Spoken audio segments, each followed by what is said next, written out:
অস্ট্রেলিয়ার বিপক্ষে প্রথম টি-20তে ব্যাটারদের ব্যর্থতায় হারল বাংলাদেশ। প্রিয় ক্রিকেট প্রেমীরা, স্বাগতম আপনাদের।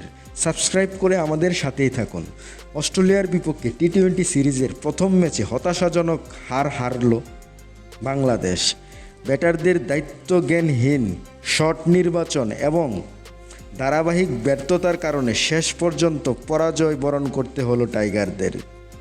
শুরু থেকেই বাংলাদেশের ব্যাটিং ছিল চাপে, একের পর এক উইকেট হারিয়ে দল কখনোই বড় সংগ্রহের দিকে এগুতে পারেনি। মাত্র 131 রানে অল আউট হয়ে যায় টাইগাররা। ব্যাটারদের তাড়াহুড়ো করে শট খেলা চেষ্টা ডুবালো বাংলাদেশকে। অন্যদিকে অস্ট্রেলিয়ার লক্ষ্য তাড়া করতে নেমে চাপের মুহূর্তগুলো ভালোভাবে সামাল দেয় তারা এবং জয় তুলে নেয় অজিরা। এই হারের পর বাংলাদেশ দলের সামনে বড় প্রশ্ন, ব্যাটিং ইউনিট কি দ্রুত নিজেদের ভুল থেকে শিক্ষা নিতে পারবে? কারণ সিরিজে ফিরতে হলে পরের ম্যাচগুলোতে ব্যাটারদের দায়িত্বশীল ও পরিণত ক্রিকেট খেলতে হবে। আপনার কি মনে হয় বাংলাদেশ এই প্রথম ম্যাচ হারার মূল কারণ কি? কমেন্টে জানাবেন। আর যদি ভিডিওটি ভালো লাগে অবশ্যই সাবস্ক্রাইব করে আমাদের সাথেই থাকবেন।